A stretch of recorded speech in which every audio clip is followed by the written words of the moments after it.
Magandang gabi ka, Coach. So, andito kami ngayon sa Mulavi, no?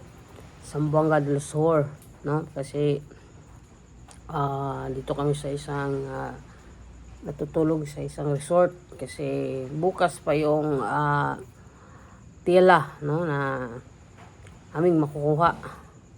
Kasi medyo marami namang job order, no?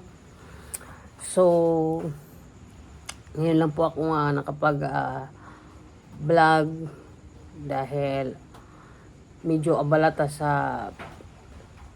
negosyo sa ating pagiging entrepreneur.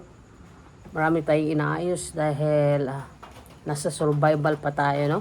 So, kung paano po tayo manatiling taon sa pagninegosyo, no? Dahil hinahanap po natin yung paano mag financial freedom, paano maging wealthy, no? Paano maging healthy. Yan. Ibig sabihin para sa akin successful ay isa kang wealthy. Ibig sabihin successful ka sa financial, successful ka sa health at sa spiritual, no? Yan po. So, yan po yung meaning para maging wealthy ka. Hindi lang yung may pera ka nga, may sakit ka naman, may cancer ka naman.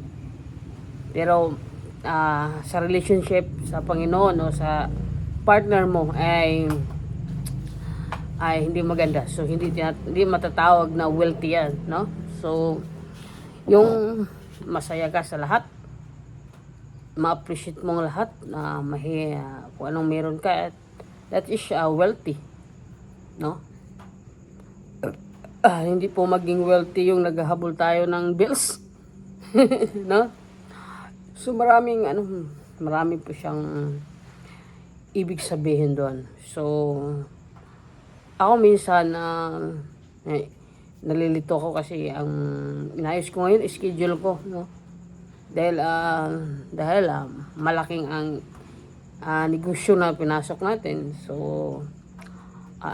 isang factory, no, ng damitan. So yung vision ay nakikita ko na kung paano ito.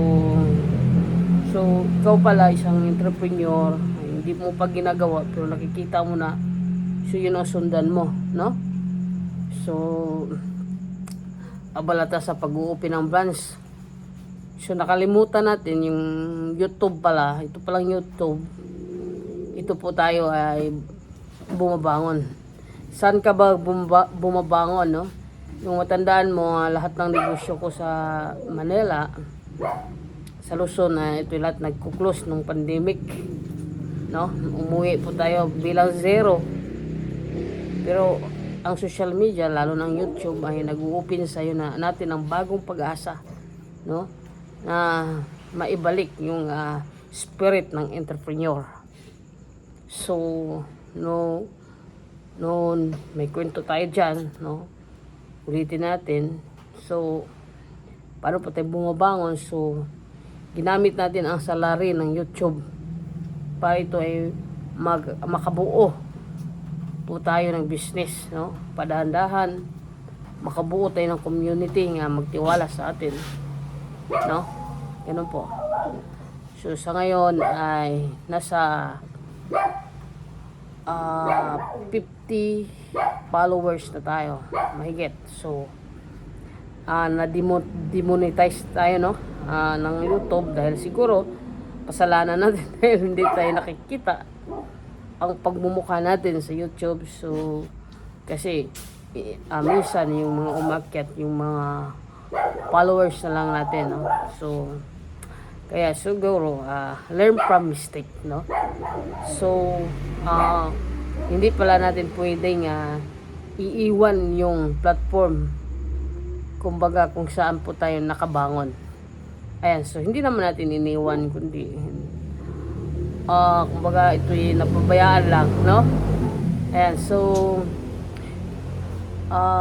tungkol naman sa mga followers ko na hindi muna tayo makapag-live dahil nag-a-appeal pa tayo sa YouTube no, sa ating channel. Yun po, pasensya na kayo, hindi ko po ginusto ito. Pero talagang may mga policy ang ating platform na dapat tayong mag-adjust, no? Dapat natin sundin para ito ay hindi tuluyang mawala, no? Masakit sa atin, no, pag ito ay mawala. Kaya patuloy lang po tayong lumaban sa ating hamon.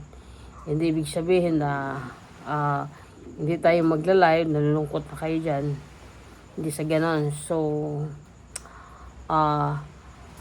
pag maayos siguro yung channel natin, mabalik na po sa monetization, makapag-live na siguro tayo, no? Makasama ko kayo ulit. So, sa ngayon ay mahigpit, no, ang policy. Susundin natin. Kaya pasensya na kayo.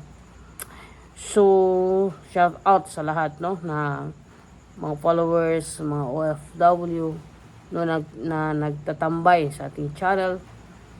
Ito mingi po ako ng pasensya kung ay wala mo ng live, hindi ko muna pabubuksan itong channel dahil nagka-problema, no. So dahil sa nangyari ay bear tayo tagay. Ayan, so maging happy palagi. Yan, kahit anong mangyari sa ating buhay, smile. Marunong po tayo mag-appreciate, no, kung anong buhay meron tayo ngayon. Marunong po tayo magpasalamat, no, hindi puro reklamo, no, dahil hindi maganda, no, puro negative ang papasok sa ating thoughts. So maging maayos palagi tayo, no, sa araw-araw nating ginagawa bilang isang entrepreneur. God bless sa ating lahat at kita-kits tayo sa sunod, matapos na po yung apila ko sa YouTube. Momo